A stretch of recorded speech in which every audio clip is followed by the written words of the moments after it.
What's good? It's your boy Fanon.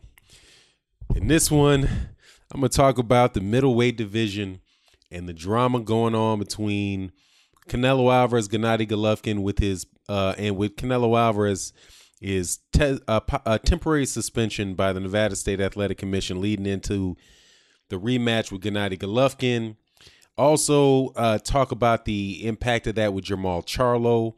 The WBC, well, actually, after his next fight, he should still be the mandatory for Gennady Golovkin for the WBC.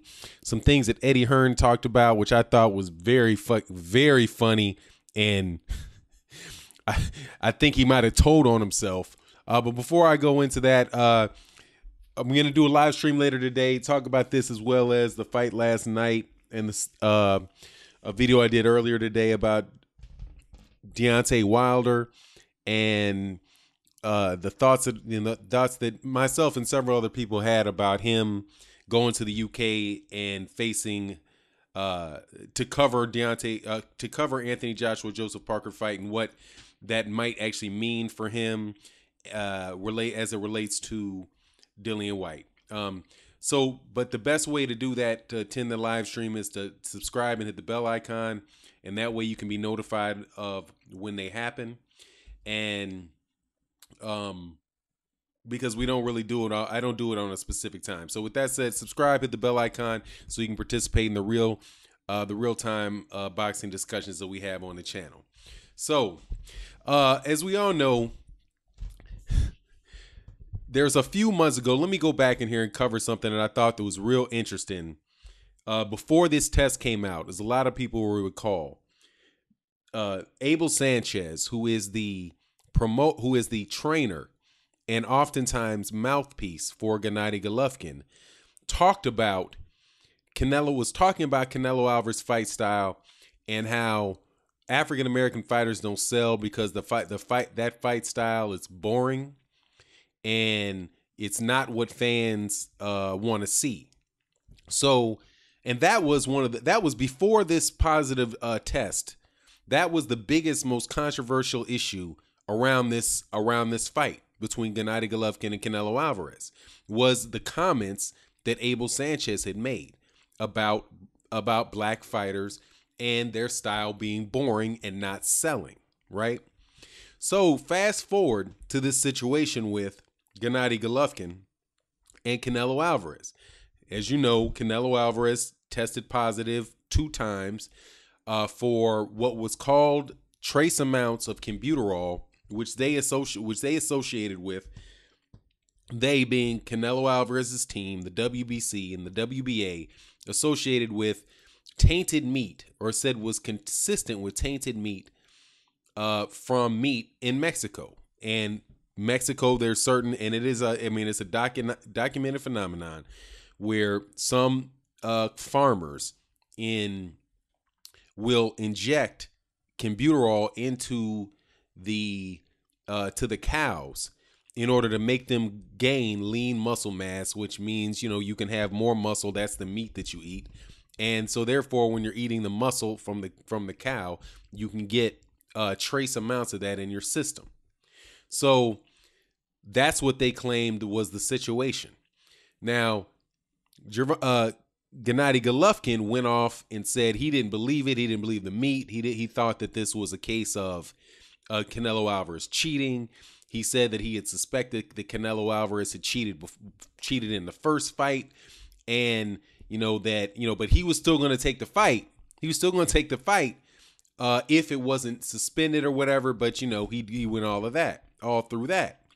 But then, strangely enough, as you see, Jermall Charlo, like I said, is the mandatory challenger, or will be in the position to be the mandatory challenger for the WBC belt, one of the 3 belts Gennady Golovkin faces.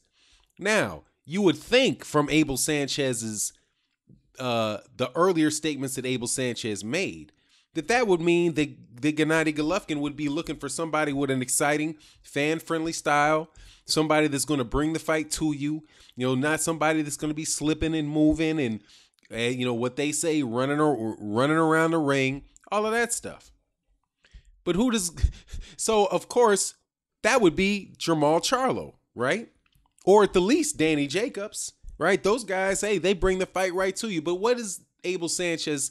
Who does Abel Sanchez say? Well, if this fight doesn't go through, and I have to tell you, I do believe that it will go through.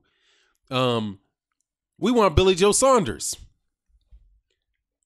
Hey, isn't that a slick fighter? Isn't that somebody that's going to run around the ring, that's not going to stand there to be hit, that's not going to exchange punches? Isn't that the style that he said wouldn't sell? Huh. Convenient, huh? Convenient. Or, I don't understand. This is confusing. Why wouldn't you want Jermall Charlo? Or why wouldn't you want Danny Jacobs? Odd. Odd to say the least. I don't understand it. I don't understand it. So now, that aside, I do not believe that this fight is going to get canceled. And the reason I don't believe that the bout's going to actually get canceled is because the Nevada State Athletic Commission said that they want to hold a hearing on April 10th, and they're going to announce their final decision on April 10th. So, unless they're getting information from people ahead of time, right? If they're going to know what their decision is pretty much at that date. So, the way that I interpret it is that April 10th is the day that the Nevada State Athletic Commission is going to put this issue to rest associated to Computerov, say, hey, we believe you, and then move on with the fight. However, I have to say that it is a little funny that the person that Abel Sanchez said that Gennady Golovkin would move to is Billy Joe Saunders, somebody that fights in the exact style that Abel Sanchez said didn't sell and was not exciting. Why him and not somebody who fights, who does stand there and trade, and somebody that will fight with you, someone that does bring knockouts to the table in Jermall Charlo? Even more so than Danny Jacobs.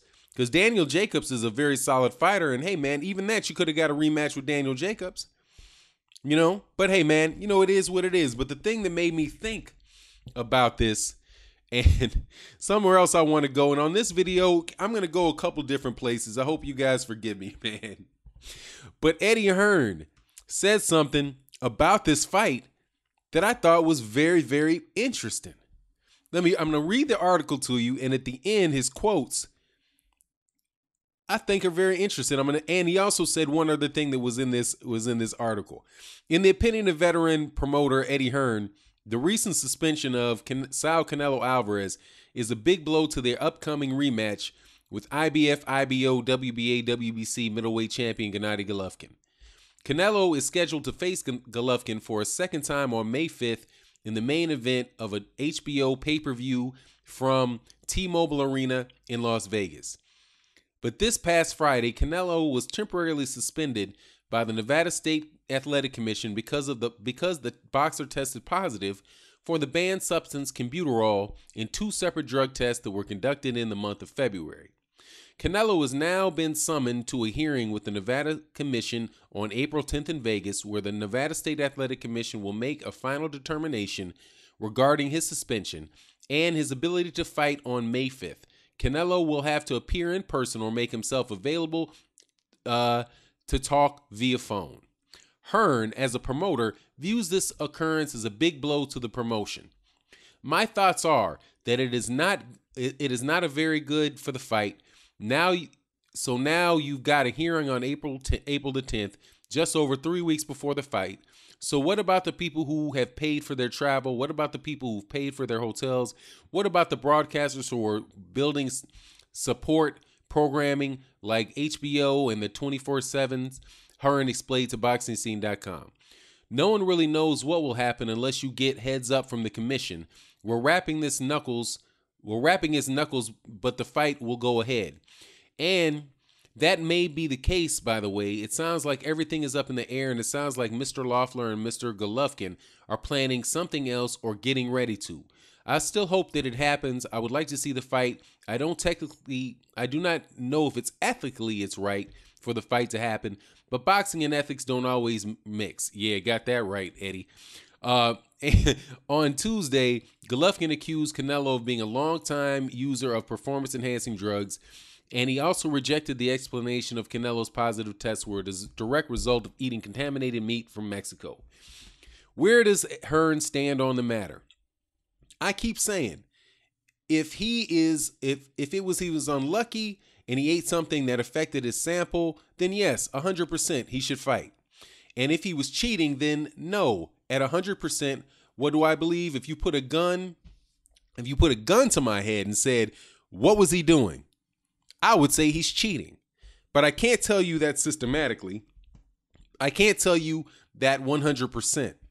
We don't know. There are proven cases of contaminated meat in Mexico, so I would hope that the dough, with the dough that Canelo's got, he would eat some decent meat, Hearn told Boxing Scene. Then Hearn moved on to say that people had suspected Canelo Alvarez based on his weigh-in before the first Gennady Golovkin-Canelo Alvarez fight because of how he looked on the scale. That's what they said brought up his suspicion and how he based him cheating. And my thoughts are, have you looked at your heavyweight champion? If you can use that as a reason to think somebody's cheating the way that how bulky they are on a scale, then let me tell you, Anthony Joshua, there's nothing more bulky about Canelo Alvarez than there is with Anthony Joshua. So I would think that Eddie Hearn might want to watch that reference a little more closely, because you had people looking at Anthony Joshua on the scale before the Carlos Takam fight, and they were calling him a Juicy J. And you had Jarrell Miller like, my God, there's only so many protein shakes you can drink, man. Like, how big can you get? Now, I was a defender of Anthony Joshua in that scenario because, hey, man, the dude's from Nigeria. He's got Nigerian family. And there's a lot of dudes out there that are really big, strong guys who just have big muscular physiques. So, I mean, and to some people, they are kind of naturally like that. That's not the first person that I've seen that has been, 6'6" and just a very, very big dude who grows muscle very easy and all that. I will say about Anthony Joshua's muscle, though, that's not going to develop from boxing. Not in that way. More than likely, that would be developed by lifting weights, doing a lot of squats, being like heavy weightlifting. At least from my side. So, but I don't think that that's really anything that that Eddie Hearn should be throwing around too lightly, man. You know what I mean? That could be a case of the pot calling the kettle black, because I do think that Canelo Alvarez does look stocky, he does look bulked up. If you look and compare his pictures from when he was at 100, when he was fighting at 154 pounds, and to where he is now, he looks a lot bigger.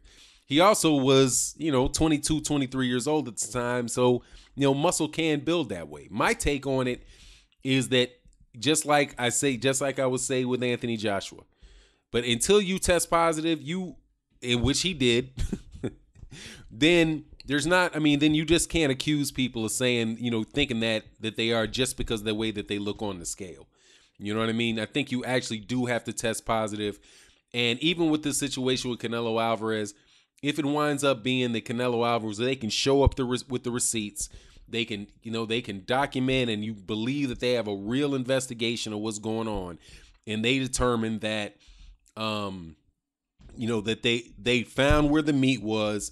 They tested meat from that same factory that was bought, around the same time, or they tested people who had been eating meat from the organization that they had, for a while since then, and they tested positive in the same way.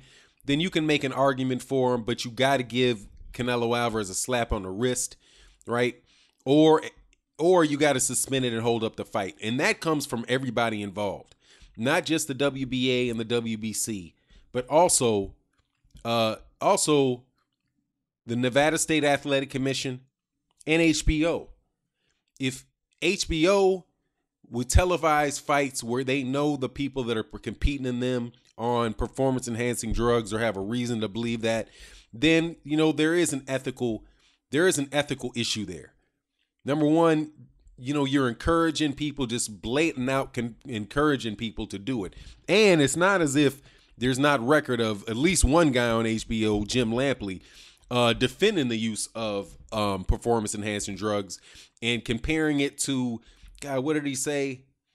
God, dog, I don't know. Was comparing it to like eyeglasses or something, like, the ridiculous that somebody, in boxing can't use something to help themselves along the way that other people, are able to use technology to their advantage. Whatever it was that Jim Lampley said, which was pretty much inexcusable, because in boxing, you're talking about people that are trying to hit each other in the head and really trying to do damage to each other.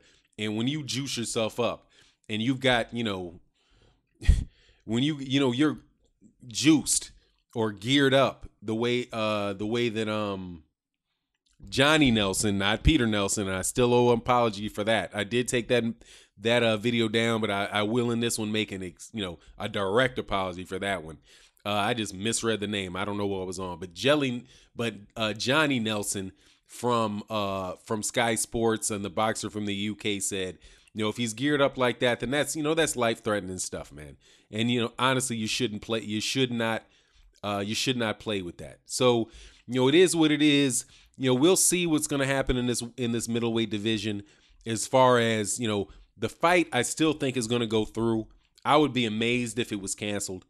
I think that the WBA, the WBC are supporting them. I haven't Canelo. I haven't heard what the IBF is saying. So I'm sure that the WBA and the WBC will be trying to do whatever they can, behind the scenes with the Nevada State Athletic Commission, lobbying them to allow the fight to go on.